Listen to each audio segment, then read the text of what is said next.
やめて押さないでもう耐えられないよ。ライブ会場は人であふれ、身動きも取れない。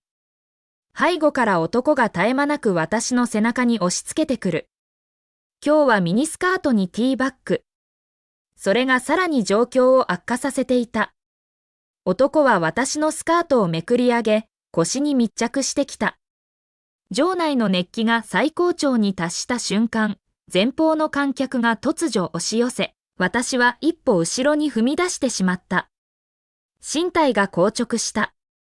何かが中に入り込んだ感覚があった。第一章。私の名前はマンディ・コックス。熱狂的な追っかけだった。あの有名人に気づいてもらうため、目立つ格好をした。濃いメイクに人の目を引かないわけがない服装。胸元が大きく開いたトップスは肌をあらわにし、歩くたびに胸が揺れた。ミニスカートは太ももをかろうじて隠す程度で、足元はセクシーな白いストッキング。しかし現実は厳しかった。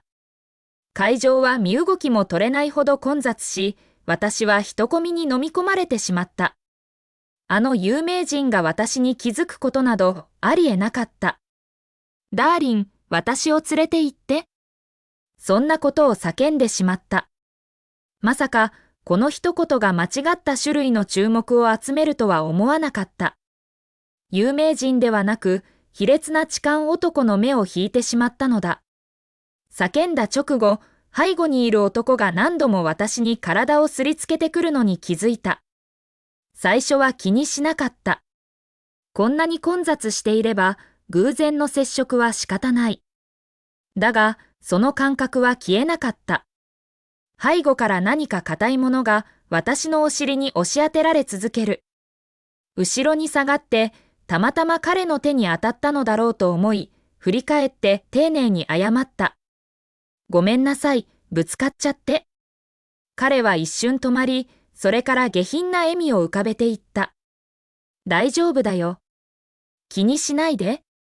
ステージの方に向き直ると、再び彼が押し付けてきた。今度はより意図的だ。私はステージ上の有名人に集中し、彼を無視しようとした。男はますます大胆になり、私のスカートをめくり上げ、背中から密着してきた。下はティーバッグだけなので、お尻はむき出しの状態だった。彼の肌が直接触れるのを感じ、最初は彼の指だと思った。そしてようやく何かがおかしいと気づいた。その圧力は指とは思えない温かさと硬さがあった。真実が理解できたとき、私の頭はショックで空白になった。20年生きてきて、初めて男に痴漢されたのだ。鋭く圧倒的な恐怖が襲い、体は本能的に逃げ出そうとした。しかし、動くことはできなかった。会場は壁から壁まで観客で埋め尽くされ、私はその場に釘付け家だった。私は身を縮め、恐怖を締め出すかのように全身に力を込めた。すると腰が締まり、男のいわゆる指が私の谷間に挟まれてしまった。未知の感覚が続き、顔が熱くなった。自分でも混乱したのは、それに嫌悪感を覚えなかったことだ。そこにはかすかな安らぎのようなものがあり、意志に反して、かすかな期待さえ湧き上がってきた。背後にいる男は、それを合図と受け取ったようだ。さらに近づき、動きを繰り返した。その侵入はもはや紛れもないものだった。大学生で世間知らずの私は、人混みの中で見知らぬ男にもてあそばれていた。突然、羞恥心がこみ上げてきた。泣き出したい衝動に駆られたが、喉が詰まり、声が出なかった。さらに悪いことに、その圧力でティーバッグが食い込み、体中に消えない、むずむずとした不快感が走った。思わず小さな声が漏れ、すぐに恥ずかしさがこみ上げた。私は必死でこらえ、喉が締め付けられるほどに抑え込んだ。轟音の音楽と周囲の叫び声がすべてをかき消していた。誰もがステージに目を向けており、私に何が起きているか気づく者はいなかった。その間にも、その強烈な感覚は高まり、私の奥深くに触れていった。唇を噛みしめ、背中に冷や汗が走った。私の意識は、屈辱と名付けがたい快楽の間を行き来していた。このまま続けば、もう耐えられないと分かっていた。だから、私はきっぱりと背後にいる男の方を向いていった。やめて押さないでもう耐えられないよ。第2章。私がそう言い終えると、男は身を乗り出し、私の耳に囁いた。ねえ、俺が押してるの、興奮するだろう？私は泣きそうになるほど恥ずかしかった。私まだ処女なの。あんなことしたことない。お願い、話して。彼は止めなかった。それどころか、その目つきはさらに熱を帯び、私の腰をつかみ、圧力を強めていった。本当に処女なの？じゃあ女になるってどんな感じか教えてやるよ。なぜか彼の言葉にすぐには抵抗が湧かなかった。むしろ期待さえ感じてしまった。私は自分がおかしいと思った。一人で身体を探ったことがあったが、空虚で物足りない体験だった。時にはこの不快感を癒してくれる男性を望んだこともあったが、こんな状況では決してない。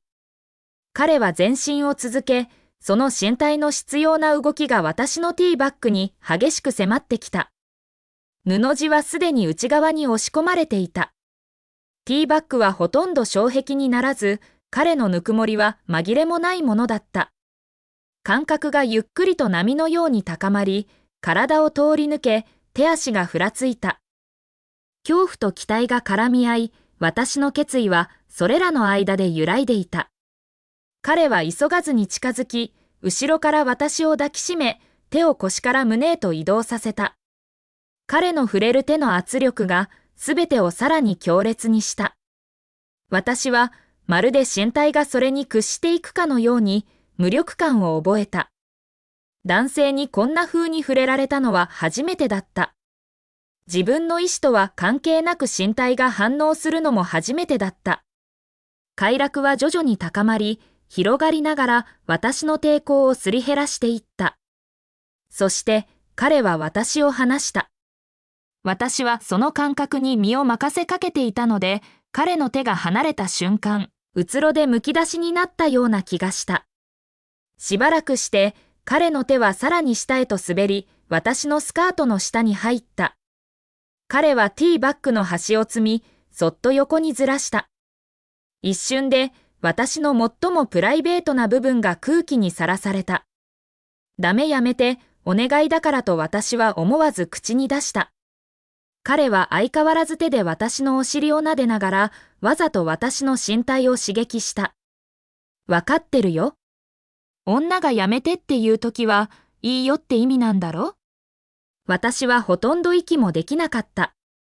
彼が私を抱くこの姿勢では、いつでも中に入り込めることを知っていた。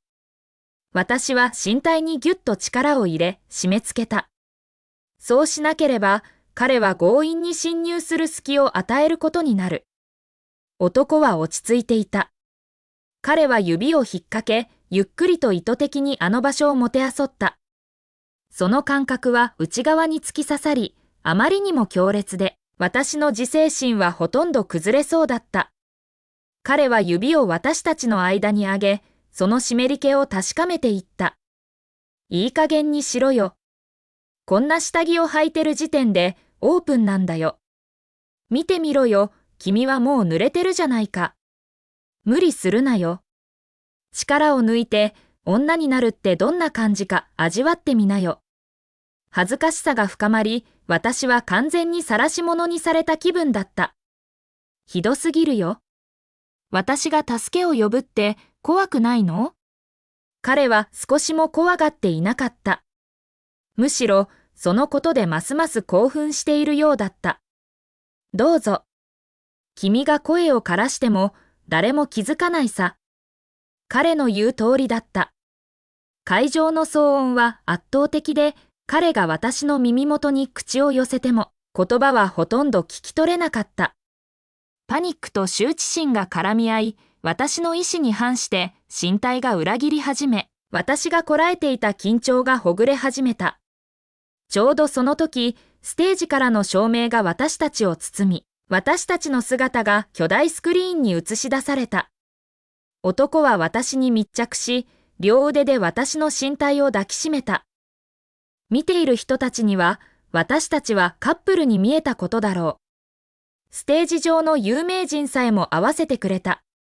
わあ、カメラが観客の中のカップルを捉えました。男はその瞬間を利用して私の方にキスをし、観客の中から小さな歓声の波が起こった。私は恥ずかしさで顔がほてった。カメラがやっと離れたとき、私はもうこらえられなかった。あなた、正気なの？あの大勢の人たちが私たちを見てたんだよ。彼はただ薄笑いを浮かべ、私の耳に軽くキスをした。みんな私たちがカップルだと思ってるよ。だったらそのまま従った方がいいんじゃないか？私の耳は体の中で最も敏感な部分だった。彼がそこにキスをしたとき、私の抵抗はぐらついた。腰の力が緩み始め、彼はすぐにその隙をついた。前進してきた。熱が体を駆け巡り、私は本能的に締め付けた。彼の周りをぎゅっと閉じ、これ以上進めないようにした。私たちは沈黙の攻防を繰り広げていた。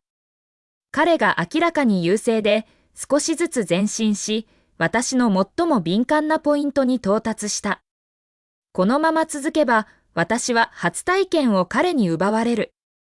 そんなこと、顔も知らない男にされるなんて受け入れられなかった。パニックに駆られ、私は全力で彼の太ももをひねった。彼は即座に反応し、私を離した。私はほっと一息つく間もなく、周りの人混みが突然動いた。音楽に合わせて、周りの人たちが飛び跳ね始めたのだ。私の前の誰かがよろめき、私にぶつかり、私を後ろに押し出した。私は思わず身構えた。すると、奇妙な感覚が私の内側に激しくこみ上げてきた。熱く、容赦なく。私の目は見開かれた。ああ、もう入ってしまった。